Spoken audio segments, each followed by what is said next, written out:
No doubt, El Hierro offers some of the most consistent slopes for paragliding in the world. Furthermore, the Gulf area is a valley that produces the most powerful thermals in the Canary Islands. So both types of flights are feasible almost all year round, generating high-level flight conditions.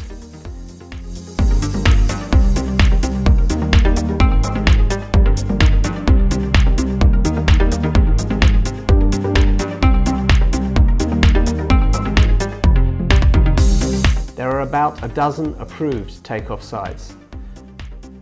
There are also many other sites which are not approved but allow easy takeoffs. Depending on the wind direction, wind intensity and cloudiness, the pilot can choose one or the other.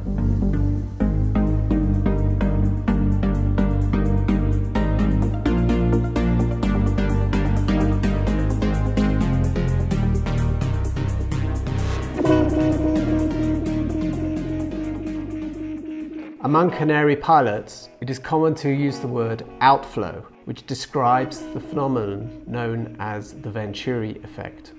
This is actually an important and well-known effect in wind fluid dynamics. In other countries or areas, it is termed as flow compression, funnel, or jet. In a nutshell, it is a particular amount of fluid is forced to pass through a narrow constriction.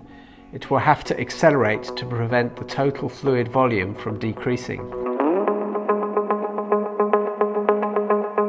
When the meteorological wind meets the island of El Hierro, it is compressed between the rising terrain and the inversion layer, with the consequent increase in speed. The wind will escape through its vertices at a higher speed than it was when it was approaching the island. We must be aware of this outflow points. They are easily visible in the sea, delimited by areas with wind blowing in different speeds and different directions. Bueno, de volar lo que más me gusta es que ha sido una sensación nueva, completamente nueva. Es como aprender algo que no sabes qué sensación te va a transmitir, pues fue lo mejor que me ha pasado en la vida.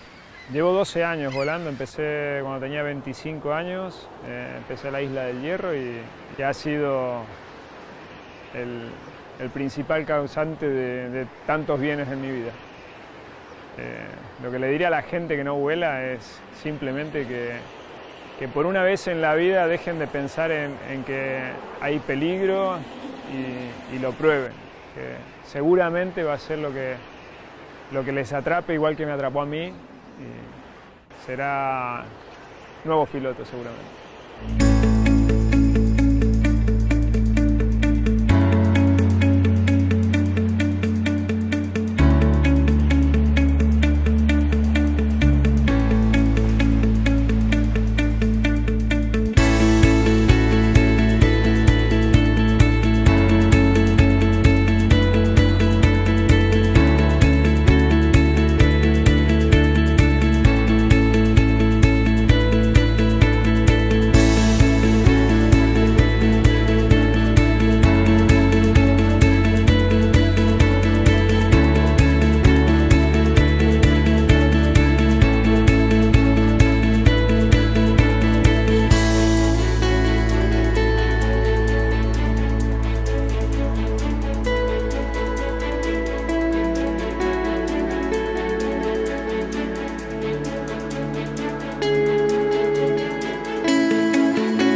Paragliding over the vertices of the island is risky since the outflow may launch you towards the sea without any possibility of coming back down.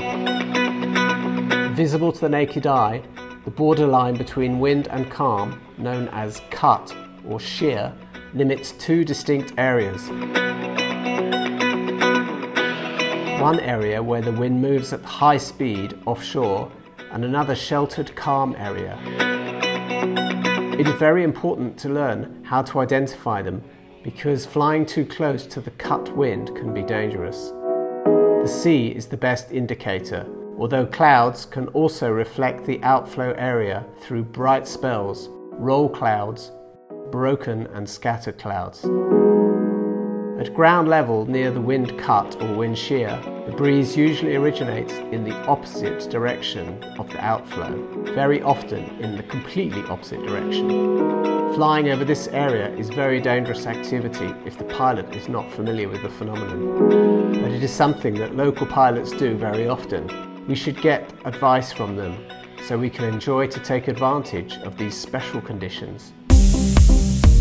The aerobatic pilot can hardly find a better place for this paragliding flying type, with takeoffs that are over 1,000 meters high for smooth descents and walls that are over 800 meters high for a whole day flight.